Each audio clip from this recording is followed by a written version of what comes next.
This is a download from the BBC. To find out more, visit bbc.co.uk/Radio 2. I wouldn't believe it. This is the premier broadcasting service in the world. And the entire network falls down flat for reasons that nobody seems to know. Why is different spelt incorrectly as diffrent, i.e. Radio 2, where different works? Well, now you can say when nothing works. Well, my thanks to Deadly, who managed to keep things going, and I hope too many of you haven't disappeared, or perhaps more have joined us, because it's not so much old talk. What ho, me old opening night understudy? It's Chuffer Dandridge. How do you solve a problem like Maria? Do you know, somehow, because of subsequent engagements, I've never been able to watch that. Give me a casting couch and a good run at the lovelies who are auditioning. I'll solve it. I'll admit that the panel of judges, contestants, and even the presenter on Maria are having a lot more fun than the crowd on X Factor, Chuffer, Factor. If Simon, Sharon and Louis, who always reminds me of a Vince dummy who escaped from his suitcase, now look, Louis Walsh, he's a highly intelligent and perceptive person, could have a mortal combat round or throw the poor unfortunates to the lions, you get the feeling they would. While on Maria, it's all very jolly, like an end-of-term concert at an all-girls school, with them all singing, and you can imagine them having pillow fights and being spanked. Well, I can, anyway. Well, you would, Chuffer. And there's a bit of a romantic subplot with a good portion of the screen time taken up with Graham Norton trying his darndest to get Jonathan Barrowman to notice him. And as for the Marias, well, Siobhan and Melisse can do some of my favourite things to me any time. By the way, I heard you complain on Friday that you had to carry an umbrella around with you all day. Never did John Steed any harm, did it? Well, now I'm sitting in what is normally... as normal as he ever gets, Ken Bruce's studio, do you see? And I'm here to tell you that I'm not moving, because the view is 100% better here. The little tent of blue that DJs call the sky is a panorama here. I can see clouds and the tops of buildings, and I didn't know this. I'm not moving, I tell you. Well, I probably can't, because, as you probably heard, the old equipment fought back there for a while, but eventually we brought it to its knees.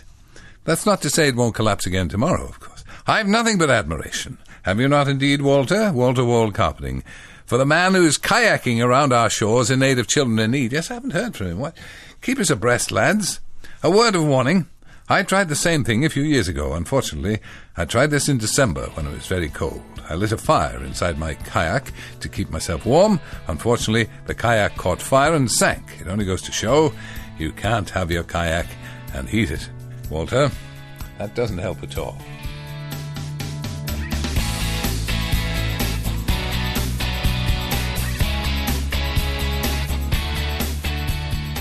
With all the talk of dumbing down the A-levels, yes, I mean, full marks to all those young people who did so well in their A-levels. Let's not detract. We've recently noted a topical item in our local news piece, the North Devon Journal, a font of knowledge and information. An item in last week's issue proves that geography should be a higher priority for all, says Brian Island and Silky Sue. Following an enjoyable visit to the area of a family from the Midlands, had a curious reason for asking for a refund on their fortnight's holiday in Woolacombe.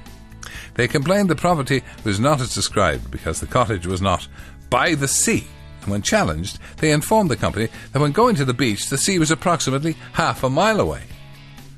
After further questioning, they were informed the reason for this was due to the tide being out. And their reaction, what do you mean by tide? As you know, well, you probably do need to be down a hole in the ground not to know, postal charges have changed. And there is, of course, a bit of confusion. Is it the size? Is it the fact that you can't handle it? Is it too small? I saved 14p yesterday, says Luke. Luke Honda Brightside.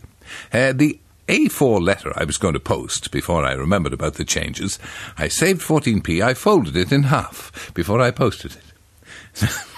See? I've 2 paperback books I want to post, each weighing 150 grams. Together, they're more than 25 millimetres, however. It's cheaper to send them separately as large letters at 65p each, that's 130p total, than as one packet at 170p. But it'll give the post office twice as much work for my 40p saving. It's great to be British. Here again, says, a friend of mine was telling me today that 3 years ago the local council erected a bus stop near her house. She found this a little strange. She doesn't live on a bus route. Since then, the council have cleaned it every month. So she rang the council to ask if there's going to be a new route, and they said no. And since then, they've added a notice to the bus stop that says, "Not operational." You do wonder, don't you? Are we in the hands of madmen? Heaven preserve us from political correctness gone mad. We just had an example in Chicago. Christian Hollier says, Ofcom is to uphold a complaint from a viewer that Boomerang, which is a children's channel, has shown cartoons depicting Tom, of Tom and Jerry, marvellous, smoking a rolled-up cigarette. It's time to leave, Christian, yeah, it is. I've thought that for some time now. Sir Lee, old man, said, I was so pleased to hear that common sense has prevailed with Ofcom, and Tom, that much-loved feline cartoon character, will no longer be able to be depicted causing himself severe health problems by smoking. Far better he gets a lusty blow with a flat iron or a frying pan in the kisser from his nemesis Jerry, from which he can so easily recover. I'd just like to know, is it me?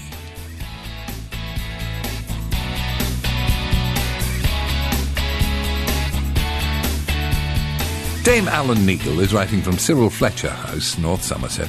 Dear quiet man, I visited my younger sister Dennis at the weekend for lunch at Les Blotteurs, a fashionable bistro.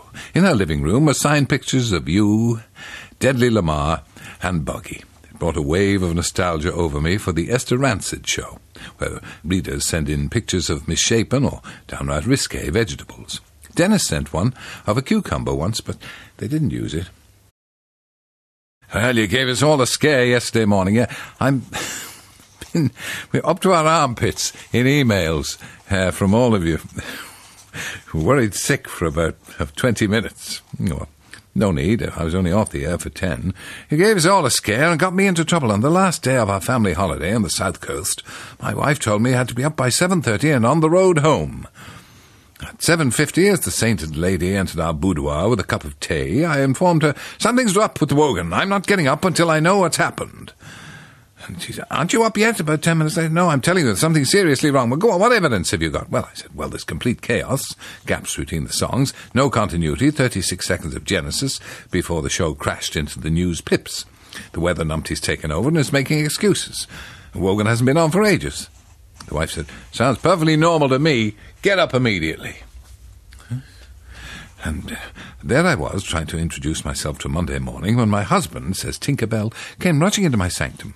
You've got a sanctum, Tinkerbell.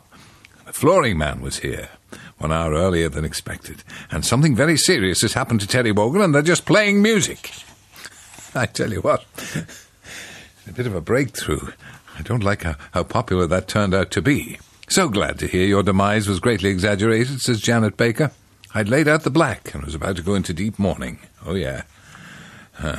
I can't wait for next week's podcast, says Len Horridge, bound to have something to say, when that 15 minutes without you will dominate the 27 minutes we normally get. In that podcast, they do a podcast of this program, you know, they're very quiet about it, of course, because we don't want any publicity here on Radio 2. No. I can't work out if that was the highlight of my day or the memory of you on Saturday's light entertainment documentary thing when you managed to get an actor 30 years your junior to pretend to be you. Now, that was Tony Blackburn. And even at times sound like you. No, that was George Clooney. Did you have the prescience to record this Talking Head snippet soundbite 30 years ago? Or maybe the filler sound was just clicking in. Not before time, Len. Whatever you do, don't have a facelift. You'll end up looking like Joan Rivers. You may have to start shaving twice. Joan Rivers doesn't shave. Not every day. Lovely morning here.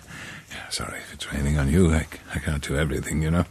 And, well done, Sir Terry. Good to take the mickey out of those who can't pronounce good English. It's Ralph Cholmondeley Featherstone in Beaulieu. Or possibly Rafe Cholmondeley Fanshawe in Bewley. About 10 years ago, I visited Shakespeare's birthplace with the family. It was a cold February day. The place was pretty quiet, says Trev the Rev.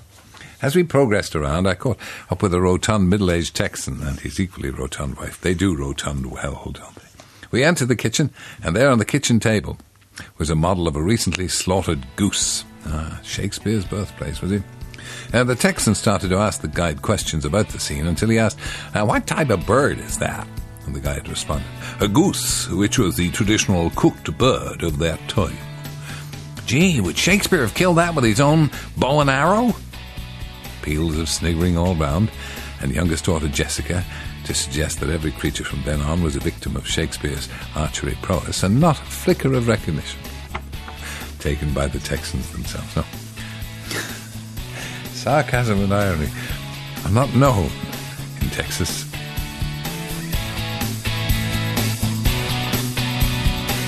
Dear Alvin, must be you again. We're a production company. We're making a new radio program along the lines of the TV show Auntie's Bloomers. Yes. Are they not still digging up those? Please send the tapes of your breakfast show yesterday, as we believe. It's not your breakfast show. No. I'll send the tapes, but there won't be much on them. We believe there's enough material on these 10 minutes to make several series of our program.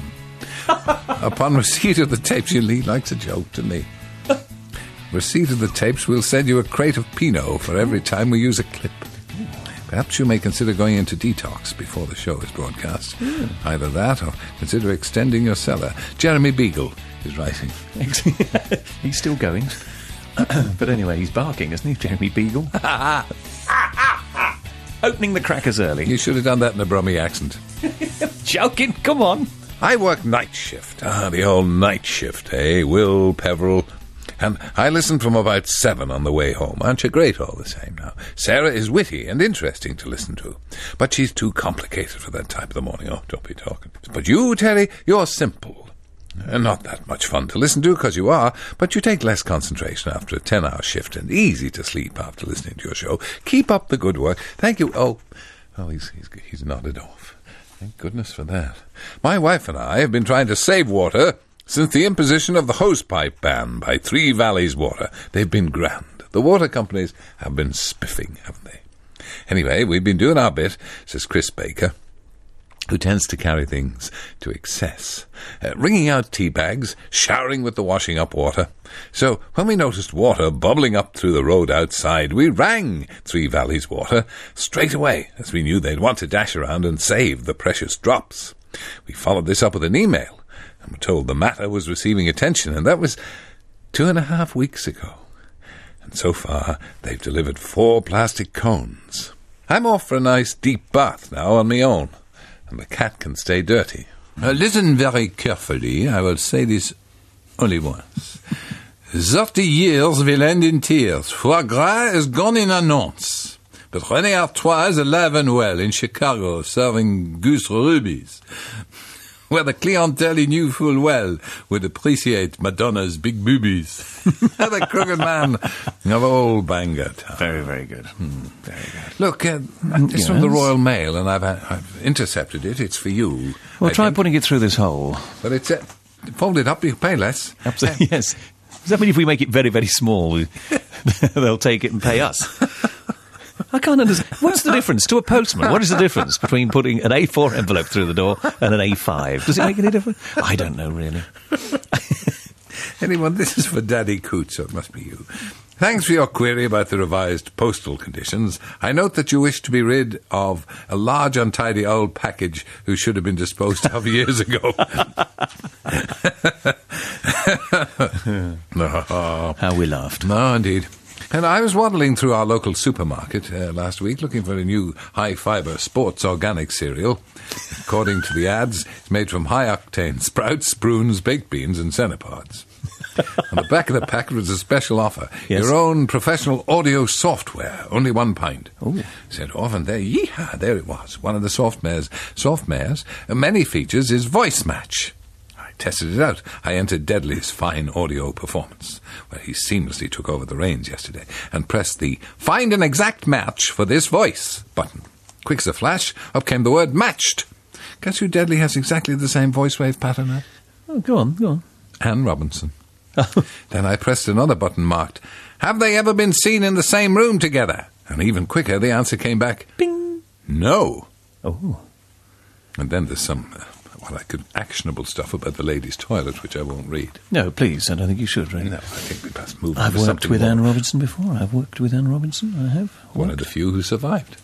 Whatever happened to Mystic Meg? She should have seen that coming. That's keen. Crystal Ball. Do you remember Crystal Gale? Ah, yes. A pleasing but somewhat chilly draught. Anyway, I'm spitting with indignation on your behalf this morning. Spit away, Bendy. I regularly read other listings magazines to discover what televisual gems are to be sent over the ether to my receiver. Yes. How are the old cat's hairs this morning? However, this morning I decided to hang the expense and invest in an edition of the Radio Times. Oh, steady. The cover will frighten the horses. Imagine my delight. I noticed a list of the 50 worst TV programmes. I fully expected you to figure prominently, but you only sneaked in at number 25. I'm slipping. Well, remove my brain and make me a critic. It'll take a bit more than that. Jacob's Ladder of Bridlington. I can't believe it. How do you qualify to be a television critic? I only ask. Because there's a couple of them, you think... What do you know? Nothing. I've just read an article in a popular listings magazine, the Radio Times, called TV at its Worst. Well, you wouldn't believe some of the programmes this fella's put in. Obviously, we all agree with number one, Keith Chegwin and Naked Jungle. The last turkey in the shop. Can you believe he put That's Life, A Year in Provence, George and Mildred, a black and white minstrel show, Heartbeat, and the Eurovision Song Contest? He even put Thomas the Tank Engine in there. I tell you what, if he put Play School and Noggin the Nog in his list, I'd have been looking for his address with a shotgun. Criticism's easy, isn't it? Doing it's difficult. I don't know about you, Stuart Eglin of Kirkcaldy. You put yourself through things, don't you? Is there a streak of masochism there? The great question of today on the Today programme this morning, do cows have accents? Well, I can tell them beyond peradventure. The answer is yes. Last week I saw a show on the Festival Fringe in Edinburgh featuring Christine Hamilton and her puppet. There was an accent. No need for that, Stuart. As I say, why put yourself through this? And Jan says, research has shown, you see you're listening to Radio 4 again, no good will come of it. That's while they only have one word in the vocabulary, only a single syllable, cows moo in regional accents. I bet there's people being paid to work this one out. Herds from the West Country have a distinctive Somerset twang, Brummie accents have been heard in the Midlands, and there are tones of estuary in the South East. Birds twitter in different accents depending on where they live. So, are we togs who listen to you every morning suddenly going to develop an Irish brogue? And will we be saying, "See you, Jimmy," as soon as Ken Bruce comes on? Well, doesn't everybody? You've got to do that when Ken Bruce comes on. It is de rigueur. See you, Jimmy. And if possibly you can give your neighbour or a passing friend the old Glasgow kiss, so much the better. So, Posh has had to have the airbrush treatment. I thank you for all these letters that keep me abreast. I don't read the papers that tell us that Posh has had to have the airbrush treatment for her latest advertising venture. Really? What's she advertising? Apparently, she's been given a J-Lo type bottom and Tina Turner style thighs. God, what? She's doing an advertisement for rugby or something. Will you be going for similar type star treatment to launch your latest tome, or will you keep it in the team? Boggy's bottom and Deadly's chunky thighs. Deadly's chunky thighs are his own business. Mercifully, we don't really want to know about that, Donegal, and I think it's a little racy of you to even mention it.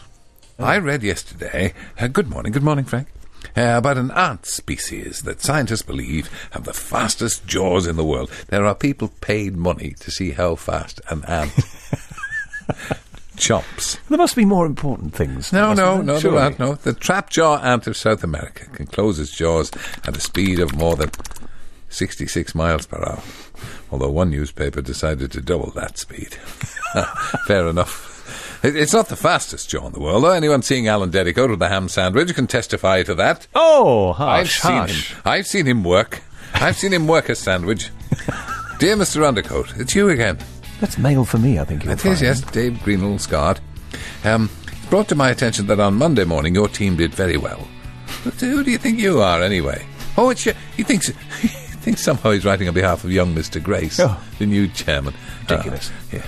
Especially your Mr. Undercoat, who acted with outstanding ingenuity and bravery during the episode when Mr. Wogan suffered a mild stroke. As my nurse says, a stroke is a very dangerous thing for a man of his age to have at that time of the morning. Yes. Have at any time of the day. And furthermore, I understand that due to recent Radio 2 cutbacks, Radio 2's defibrillation machine has already been moved to our new studios in Manchester. Oh, we're off to Manchester still. Oh, yeah. Yes. The 20... No, I think you'll find that... Well, no, it seemed a good idea 3 or 4 years ago, but we're not going. You think that'll go away? No, we're not going. For your 2010 move, and so in the light of this, we further commend you on being able to resuscitate... Resuscitate? Well, it's the way you spelled it. Resuscitate the talent by repeatedly waving 2 muffins and a snorker under his nose. That did help. See, these people live in a fantasy world. None of that is true. As if we don't. Look, I have another inter-office memorandum from the chairman, and this one looks pretty official. The last one, I think, was Where's my mail going adrift? What sort of producer? Fake. Anyway, this is definitely from the chairman, Right. young Mr. Grace, because he says, "Oi, Logan." That's According to this spiky-haired lottery umpire, that deadly what's-his-name has been seen tampering with the lottery bowls.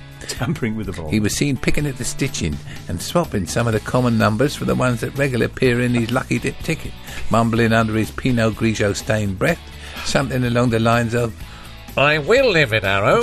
I'll learn 'em." Unfortunately, we don't have any footage of him doing the dastardly deed, but in the true tradition of modern British justice, we'll hold him guilty until such time as he can prove otherwise. Can you therefore tell your numpty he's charged with bringing the BBC into disrepute? He'll be expected to attend a disciplinary hearing in my study when your shift ends at 9 this morning. Shift. Your shift. He doesn't even know when I finish broadcast. Monday to Saturday, 7 till 9. Light programme. Consumer programme, never Given really your worked. attempts to receive early retirement yesterday, are you part of this scam to nick money from the lottery? If you are, we'll have you too, matey. Picking at the stitching. You're all doing very well. Thank you. Well, some of you are, anyway. Don't read that bit. P.S. What? We may never know, ladies and gentlemen. We may never know. What does he say? Have you noticed how some of my members sound increasingly like David Beckham?